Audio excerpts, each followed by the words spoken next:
Welcome back to Barely Built Right. Very excited for today's video. Yes, you read that title right. I'm going to show you how I painted my truck using spray paint. Lightning! Lightning! Lightning! A lawyer. Hello? Like the breakfast pastry? Because of the lightning thing? Okay, yeah, I'll stop. I'm going to be using Rustoleum Turbo spray paint cans. These are about twice as tall as a normal spray paint can. They have extra pressure in them and a tip that can spray a 10-inch fan similar to a paint gun. That's what I'm going to be using as my base, and I'm also going to be taking it one step further, so be sure to stick around to the end. Gives them a satisfaction they couldn't get any other way. The paint wasn't in excellent condition to begin with. It definitely had seen better days. There's previous repair that's pretty shoddy on here. There's also oxidation in several places. So I wanted to give this truck a paint job that would be relatively simple, yet look better than it did, which was not exactly a tall order.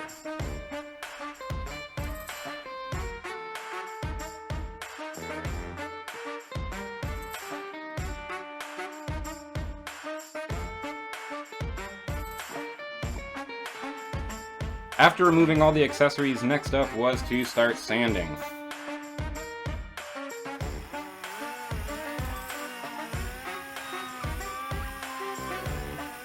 Number one rule of paint is paint does not stick to shiny. So I need to sand down all of the painted surfaces on my truck. I start with 400 grit sandpaper and I start going to town on all the panels, making sure they are all evenly scuffed. At the same time, my pal Anthony was helping to remove the pinstriping and other minor bits and glue that was on the body. I also sprayed some sandable primer over some spots on the hood to clean that up and smooth out some imperfections from a previous repair.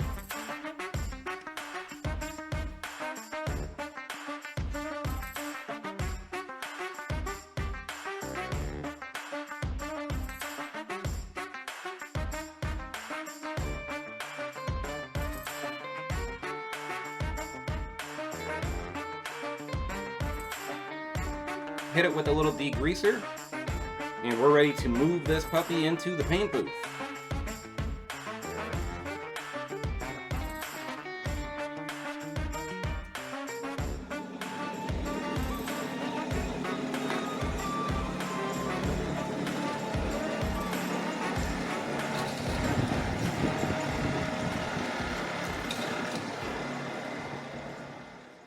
Once inside the paint booth, it was time to start taping.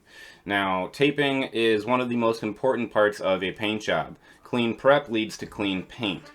So you want to be careful with your tape and make sure you have nice solid edges. You're right on the edge. You want to back tape where you can. I use door jamb tape to help prevent overspray into the jams. And then I use plastic sheeting to bag everything off that I couldn't just cover with tape.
After everything was all taped off, it was time to move on to the fun part.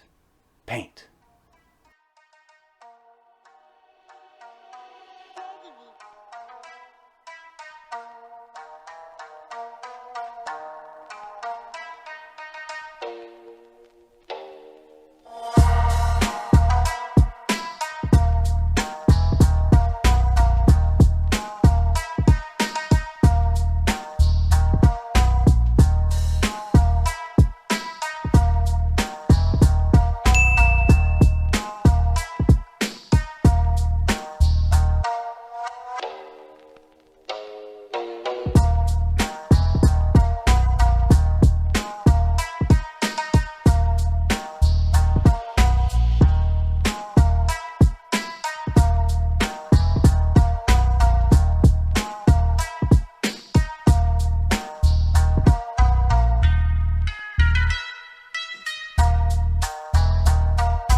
As you can see, the Rustoleum Turbo cans do an amazing job getting that wide, even coverage, very similar to a spray gun.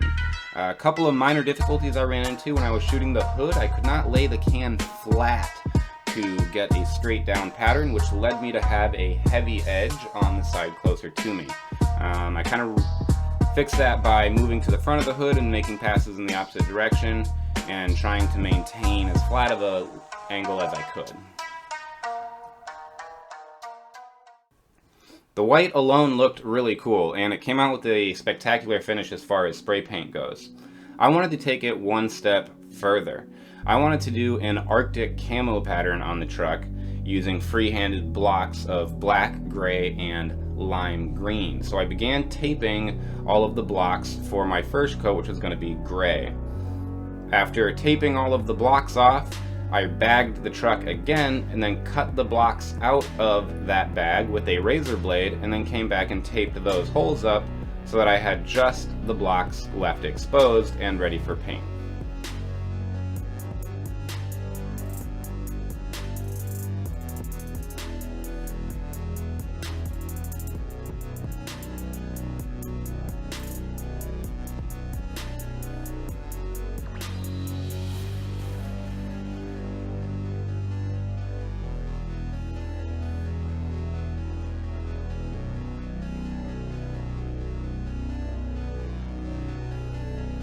After spraying the gray blocks, I found out that the white paint underneath was not curing as fast as the gray paint on top. And indeed, if you look at the cans for the Turbo, they do mention it has a longer cure time compared to most spray paints. Unaware of this, I had sprayed too early with the gray, resulting in wrinkling where the paint on top is drying faster and shrinking as the paint below it tries to dry through it.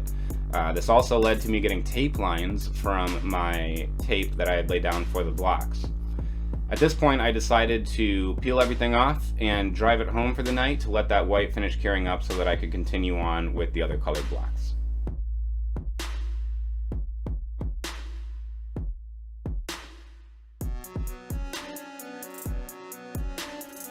Once back at home, it was just a matter of rinse and repeat with the block building and bag cutting process. This is very tedious. It takes a lot of time and a lot of tape.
And after pulling the final tape, it was time for the reveal.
And that's how I painted my truck using Rustoleum Turbo spray paint. If you like this video, be sure to give it a thumbs up and subscribe. Share it to your friends to show them what they could possibly do with their car if they wanted to go the same route.